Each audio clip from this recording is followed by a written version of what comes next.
bongo. L'apôtre disait, mais l'argent n'était-il pas entre vos mains? Mutima alibambia fedha silikuwa mikononi mwenu. Vous pouviez les garder. Mulipasha kuichunga. Qu'est-ce qu'il leur est reproché?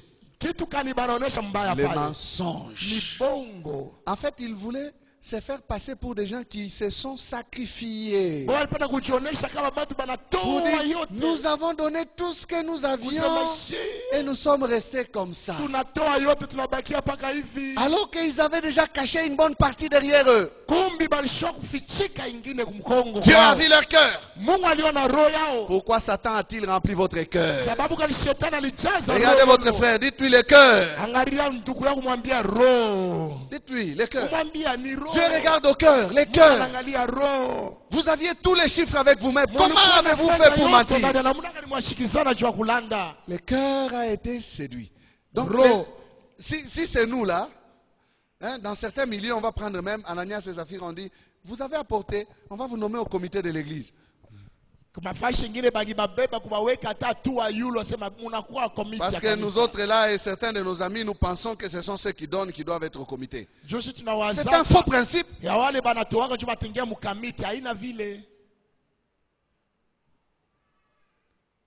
Ils sont morts là. Amen. Amen. Ah, il faut pas. Certaines choses, il ne faut pas applaudir seulement, nous applaudissons. Hein? Mais il nous faut nous préoccuper d'abord de l'appréciation de Dieu. Est-ce que Dieu applaudit ou Dieu regrette? L'argent était là. Mais les apôtres ne se préoccupaient pas de l'argent d'abord. L'attitude du cœur. Seigneur, si je te fais seulement la prière, aide-moi à devenir comme Pierre en quelques circonstances seulement. Quelqu'un entre ici, poum! Vous allez me fuir, n'est-ce pas? Vous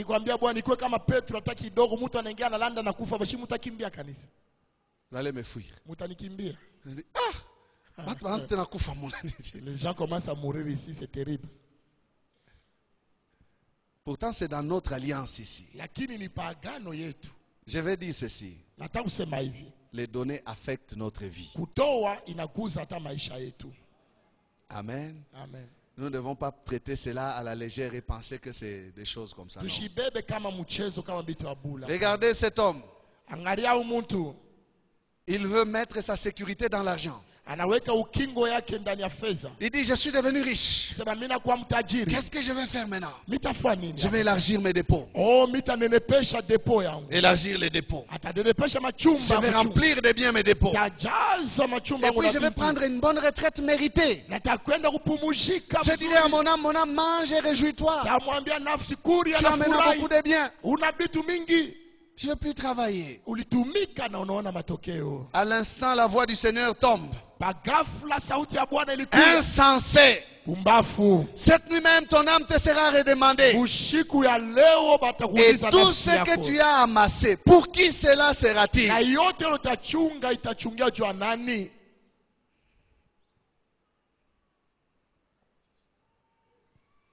Pour qui? Il n'a pas pu répondre. La nuit même, il est mort.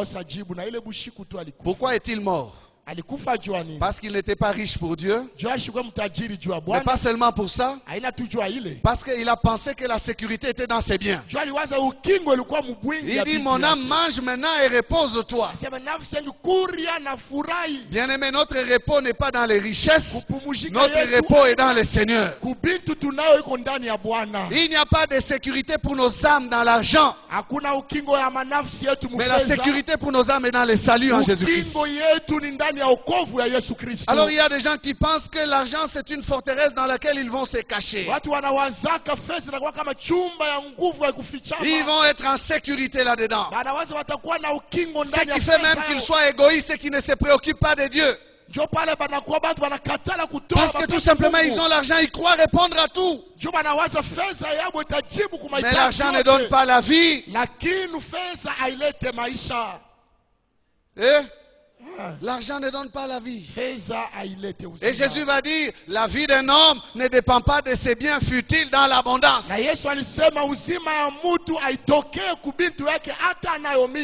Nous ne devons pas penser que lorsque nous avons l'argent, nous mettons Dieu de côté. Non, c'est impensable. Mon âme a encore soif de Dieu malgré les billets de dollars que je peux avoir dans la poche. Dieu c'est autre chose que l'argent. Mungu yeye anachana na fedha. Amen. Dieu c'est autre chose que l'argent. Mungu yeye anashinda Dieu fedha. c'est plus que l'argent. Anashinda Je ne le fedha. mets pas à côté de l'argent pour dire si j'ai l'argent ça me suffit. Dieu, on te verra après. On te cherchera après. Comme certaines personnes qui vous disent les histoires de prière là, c'est pour vous. Nous autres ici, qu'est-ce que nous avons à chercher? La vie nous a donné tout ce que la vie peut donner. Ah bon? Toi, tu as tout ce que la vie. Tu n'as pas les saluts, tu n'as pas la vie. Tushifate mifano wale watu wanasema tutaomba jua nini, tunapata butajiri, hatuna biote, tuko na biote. Kweli banakosa uzima. Il a pris sa vie, il a voulu la cacher dans ses richesses et dire j'aurai la sécurité dans ses richesses. Insensé, lui fut-il dit. Shika maisha yake mubutajiri yake na Mungu anamwambia wewe ni bumbafu. À quoi servirait-il à un homme de gagner le monde entier s'il perdait son âme?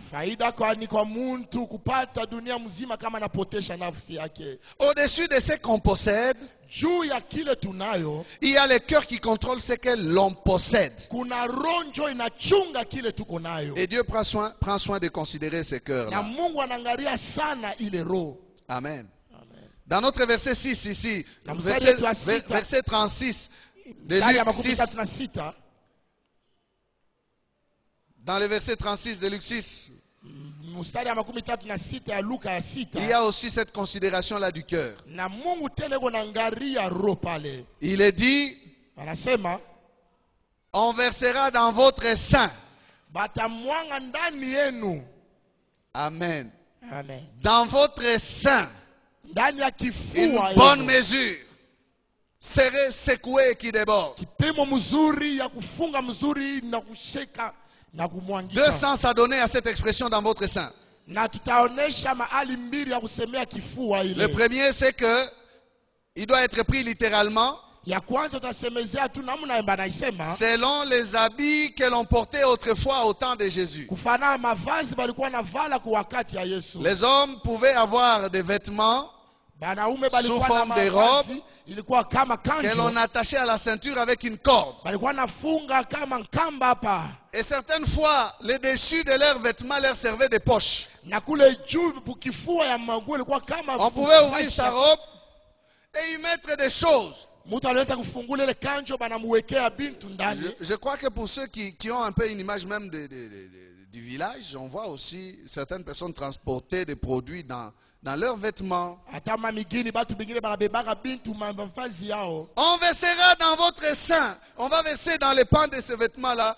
On secoue et puis ça descend là. On va à la maison, on arrive, on ouvre la ceinture, on fait. Ça tombe dans les dépôts de la maison. Et puis on peut encore aller, on prend encore. On revient. Amen. Ça c'est le premier sens. Pour celui qui donne, on va verser dans son sein. Aujourd'hui on pourra dire dans vos poches, dans votre compte en banque. Mais ce n'est pas seulement ça. Dans votre sein, c'est que ça peut être aussi pris spirituellement. Pour se dire dans votre vie. On va verser dans votre vie. On va faire à ce que votre vie change. Que vous ayez toujours des choses. Dieu va entasser des bénédictions dans votre vie. Parce que vous avez libéré. Vous avez donné. Quand Dieu va donner selon votre mesure, si c'était abondant, il va aussi coincé en abondance. Donc spirituellement c'est aussi notre vie. Et celui qui verse, c'est Dieu. Parce que Dieu fait le suivi de notre manière de donner. Il va verser dans notre cœur selon la qualité de notre cœur. Il va verser dans notre vie selon la qualité de notre vie. Dans ce que nous avons fait pour lui. Amen. Nous comprenons, frère.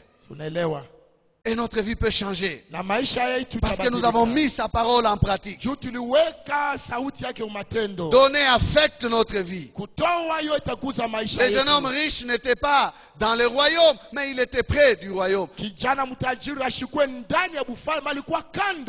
Malgré cela, il n'est pas entré à cause de quoi? Des richesses. Quand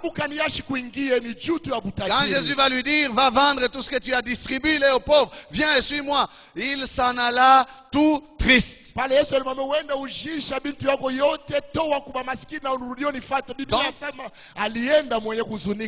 je peux soit être triste, soit être joyeux dans cette matière de données. Mais attention, il y a une influence. Cet homme qui s'en alla triste n'est pas revenu. Et l'histoire du royaume se termine par là pour lui. Il n'est pas entré à cause des richesses. Combien d'hommes dans les églises s'achoppent quand ils entendent parler du message d'argent? Combien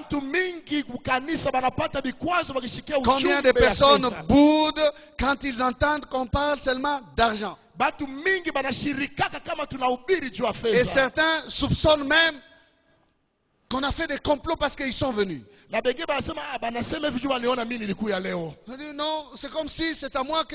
Parce que moi j'ai, vous savez, tout le monde me connaît dans cette ville, j'ai l'argent, alors on parle d'argent, le jour où je vais dans votre église, c'est comme si on m'a visé. On ne t'a pas visé. Ne te fâche pas. Fais attention. Que cette matière ne soit pas une pierre d'achoppement pour toi. Donc quand tu croises les problèmes d'argent, tu te fâches. Je connais des gens qui parlent parce qu'il est question d'argent. Dès qu'on dit, maman a besoin de $100 parce qu'elle était allée à l'hôpital, vous, le ton change directement. Et on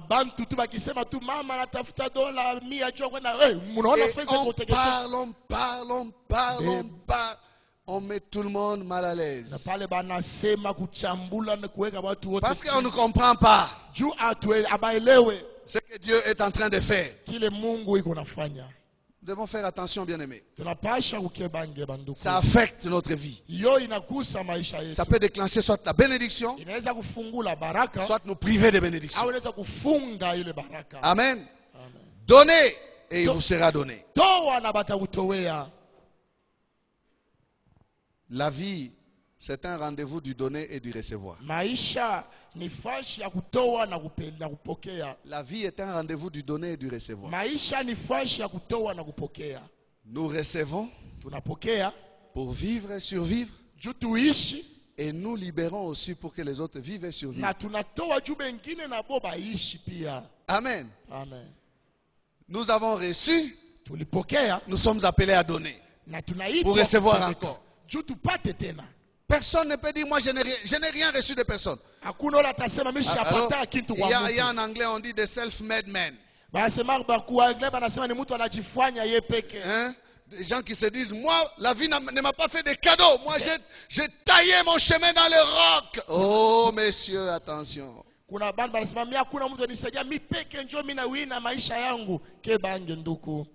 C'est un rendez-vous du donner et du recevoir. Ce que tu as, tu l'as reçu. Tu ne l'as pas inventé, tu l'as reçu. Tu ne l'as pas créé, tu l'as reçu. Même si c'est en transpirant, tu as reçu. D'autres personnes ont fait les mêmes efforts que toi en transpirant, ils n'ont pas reçu ce que toi tu as reçu.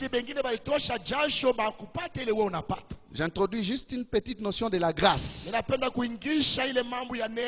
Donc nous refusons de libérer parce que nous ne pensons pas à cette notion-là. Mais si nous comprenons que ce n'est qu'une grâce que Dieu m'a faite, nous n'allons pas fermer. Nous pouvons lâcher facilement. Au deuxième kill, je peux vous dire. Pendant que ce message bouillonnait dans mon cœur depuis mardi, je me suis dit, je vais vérifier la fidélité de Dieu. Si quelqu'un me demande pain, je donne aussi pain. Et j'attends de voir la récompense. Pas après, avant, cette semaine même. J'étais toujours à mon bureau là. Nilikuwa pale pa ofisi yangu. Il y en a qui sont venus demander. Wengine balikuwa jua kuomba. J'ai libéré 10 ici. Natoa 10 huku. 20 là-bas. 12 huku. 15 là-bas. 15 huku. Je disais, Seigneur, je libère, j'attends. Je vais faire la pratique. Je suis resté calme. Mardi est passé, jeudi. Jeudi, c'était le jour de recueillir.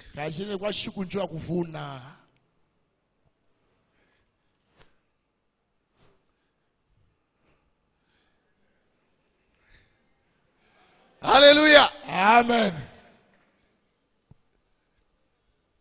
Que je vous dise. Il ne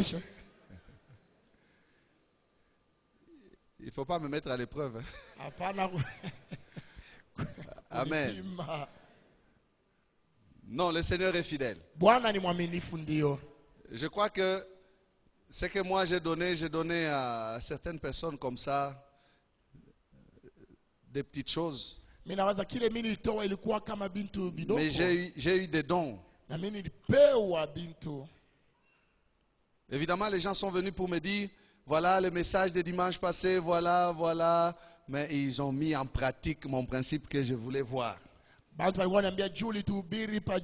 vu ça. Je peux attester, frère. Même si je ne te dis pas les chiffres, je peux attester que Dieu reste fidèle. Une ou deux de ces personnes sont ici, elles peuvent témoigner. Amen. Amen. Donne. Il te sera donné. Il te sera donné. On n'a pas encore fini. On avance. Tu te poses peut-être des questions. Pourquoi est-ce que je ne reçois pas? Pourquoi est-ce que je ne reçois pas beaucoup? Alors, note d'abord 2 Corinthiens 9, verset 7. Que chacun donne comme il l'a résolu en son cœur. Sans tristesse ni contrainte. Car Dieu aime celui qui donne avec joie. Alors, je reviens un peu en arrière avant de continuer. Dieu ne force personne. Dieu parle et il s'attend à ce que nous puissions obéir. Et c'est pour ça que je ne cesse de vous dire que moi j'aime bien laisser les choses comme Dieu nous les enseigne. Pas les affaires d'insister. On a indisposé des gens dans nos églises.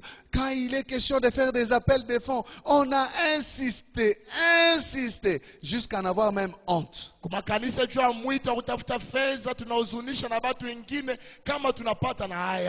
Non, Dieu aime que chacun donne comme il a résolu en son cœur. On dit pas, qui va donner 10 000? Alors l'homme qui va donner 10 000 se met debout. Tout le monde regarde et dit, oh. Lui il a $10 000. Ouh là là. Oh. Non. Que chacun donne comme il a résolu de donner en son cœur. Une parenthèse. Nous parlons des données. C'est différent de la dîme. Donner, c'est une matière de volonté personnelle. La dîme, c'est une obligation. Parce que la dîme n'est pas à nous. Ce n'est pas notre argent. Quand j'ai $100, $10 appartiennent à Dieu. Ce n'est pas à moi. Si je mange ça, j'ai pris ce qui n'est pas à moi, je puis être même appelé voleur.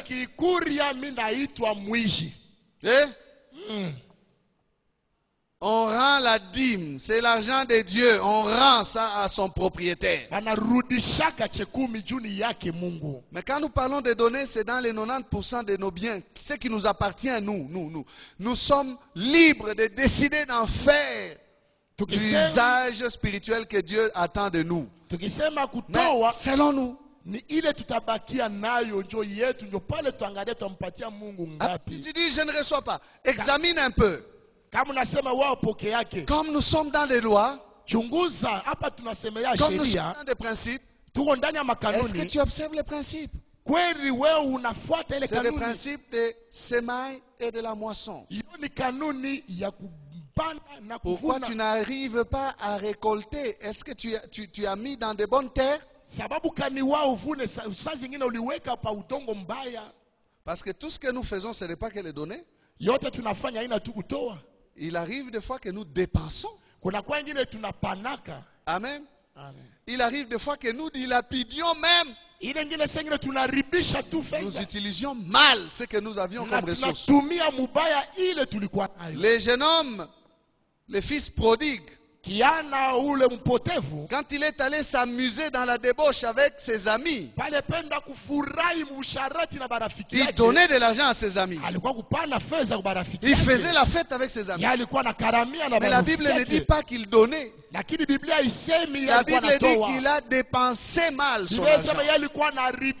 Il a dilapidé son bien dans la débauche. Quand tu donnes de l'argent aux débauchés, tu ne donnes pas, tu dépenses mal. Parce que tu payes des services de plaisir. Tu dilapides. Alors on ne dit pas, oh non, moi j'aide beaucoup de gens. Tu aides ceux qui t'appellent préso. Tu donnes dans le plaisir, tu dépenses. Tu n'as pas semé. Réfléchis sur les principes et regarde. Est-ce que c'est la qualité de la semence qui n'est pas bonne ou c'est la qualité de la terre? Alors il y a des terres sur lesquelles le Seigneur s'attend à ce que nous puissions donner, mettre cette semence pour que nous puissions recueillir, récolter. Amen. Amen. Rapidement, je vais vous donner quelques terrains. Le premier terrain, c'est Dieu lui-même et son œuvre. Amen. Amen. Dieu lui-même et son œuvre. Comment puis-je donner à Dieu? C'est en donnant à son œuvre. C'est en donnant à son église. Son œuvre, c'est une terre fertile. C'est un champ. Si je plante, je ne peux que m'attendre à recueillir au temps convenable. Parce que Dieu ne peut être redevable à qui que ce soit. Il ne peut être débiteur de qui que ce soit. Si vous investissez en Dieu, dès l'instant que vous le faites, les intérêts commencent à courir. Et Dieu va multiplier jusqu'au moment où il va vous surprendre. Et le jour où Dieu vous surprend, c'est une bonne mesure serrée et secouée qui va être versée dans votre vie. Amen. 1 Corinthiens 3, 6 à 9. J'ai planté. Apollos a arrosé. Mais Dieu a fait croître. En sorte que ce n'est pas celui qui plante qui est quelque chose, ni celui qui arrose, mais Dieu qui fait croître. Amen. Amen. Celui qui plante et celui qui arrose sont égaux. Et chacun recevra sa propre récompense selon son propre travail. Car nous sommes ouvriers avec Dieu. Vous êtes les champs de Dieu, l'édifice de Dieu.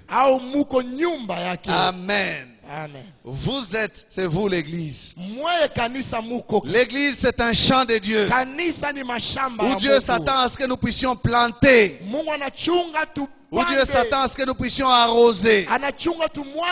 Et une bonne mesure nous sera donnée selon notre propre travail. Parce que Dieu est fidèle pour récompenser. Amen. Amen. Chacun recevra sa propre récompense selon son travail. Investissons dans l'œuvre de Dieu. Investissons dans les temples de la parole. Nous ouvrirons ainsi des comptes au ciel où les voleurs ne peuvent voler ni percer. Et nos intérêts vont grandir. Et on va verser, bien-aimés, dans notre esprit une bonne mesure qui déborde. Amen. Toute dépense que vous faites pour vous-même, pour votre plaisir, n'est pas un investissement. C'est une perte. Vous aimez les restaurants, tous les jours vous dépensez des centaines et des centaines au restaurant. Ça rentre par là et ça va dans les lieux secrets comme Jésus disait. Vous n'investissez en rien, vous dépensez. Mais tout l'écoute à verser dans le tronc de l'église ici est un investissement qui parle pour vous au ciel et qui multiplie vos intérêts. Amen. Faire l'œuvre de Dieu, c'est un investissement. Apollos et Paul vont recevoir selon leur travail. Toi aussi, si tu travailles, si tu t'investis dans les champs de Dieu, tu recevras aussi selon la mesure que tu auras utilisée. Amen. Donner à Dieu, Dieu on ne lui donne pas comme ça en mettant dans l'enveloppe. Dieu prend, wow, c'est parti. Nos choses à nous spirituelles ne sont pas comme les choses du diable. On dit on a écrit lui une lettre, on écrit et puis on passe derrière, on met dans le trou. On va ramasser la réponse en dessous du lit. Jamais Dieu ne fait des choses comme ça, jamais. Voici les champs de Dieu où on est appelé à planter, c'est l'église. Alléluia. C'est ici les champs de Dieu. Une terre fertile. Amen. Un autre terrain, deuxième terrain, les serviteurs de Dieu. Les serviteurs de Dieu. Matthieu 10, 41 à 42. Celui qui reçoit un prophète en qualité de prophète recevra une récompense de prophète. Et celui qui reçoit un juste en qualité de juste recevra une récompense de juste. Et quiconque donnera seulement un verre d'eau froide à l'un de ses petits parce qu'il est mon disciple, je vous le dis en vérité, il ne perdra point sa récompense. Amen. Les serviteurs de Dieu sont une terre fertile. Investissons dans les serviteurs. Amen. Les serviteurs de Dieu sont des dons que Dieu a donnés à l'église. Et c'est du devoir de l'église de prendre soin de leurs serviteurs. Ne faites pas de votre serviteur un moumbu nanzambe penza penza. Moumbu ya solo. Non, jamais. Amen. Investissez. Alléluia. Amen. Vous n'êtes pas prophète. Vous recevez un prophète. On vous paye comme un prophète. C'est quelle mesure? Serré, secoué et qui déborde. Parce qu'en fait, ça doit vous dépasser. Vous n'êtes pas prophète. Mais on vous donne en qualité de prophète parce que vous avez reçu un prophète. C'est quelle mesure? Serré, secoué et qui déborde. Mais voici le secret, frère. Qu'on ne te voie pas en train de donner de l'argent pour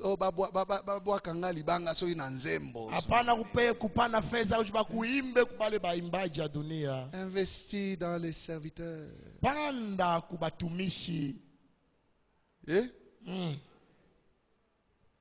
Pour que tu reçoives la même récompense que tu donnes un simple verre d'eau. à l'un de ces petits disciples de Jésus, kumoja tu kidogo mnafunzi ya Yesu, ton compte commence à courir déjà. na fedha yako inaanza kuongezeka. Ici, le Seigneur utilise le terme, il ne perdra pas sa récompense. Hapa Bwana anasema haitapotesha maripo yake. Amen. Amen. Il ne perdra pas sa récompense. Haitapotesha maripo yake. Donc, cette récompense va courir après vous kusemele maripo itakuwa na kufuata pour qu'elle vous atteigne. Juu ikupate. Mais si ça part déjà d'un simple verre d'eau, maintenant imaginez-vous si vous faites plus qu'un simple verre d'eau, comment est-ce qu'elle sera? Ikianza tu pa kopo ya mai kama unafanya kushinda pale. Serré, secoué, qui déborde. Ile ya kufunga ya kutenkesha na kumwangika. Amen. Amen. Amen. Amen. Aujourd'hui, au lieu que les gens considèrent les serviteurs de Dieu, certaines fois ça nous gêne. On devient comme la risée. Comme Paul dit là, les rebuts de la société. Je disais ici que surtout dans nos pays francophones ici, la culture du respect de l'homme de Dieu n'existe presque pas. Les gens pensent que non, l'homme de Dieu c'est quoi? Même les chrétiens, on passe ce temps à regarder les théâtres qui se moquent du pasteur. Et on rigole. Savez-vous qu'il y a certaines choses qui devaient nous faire fâcher et ne pas y participer? Oh, tata pasteur Bakangi, tata pasteur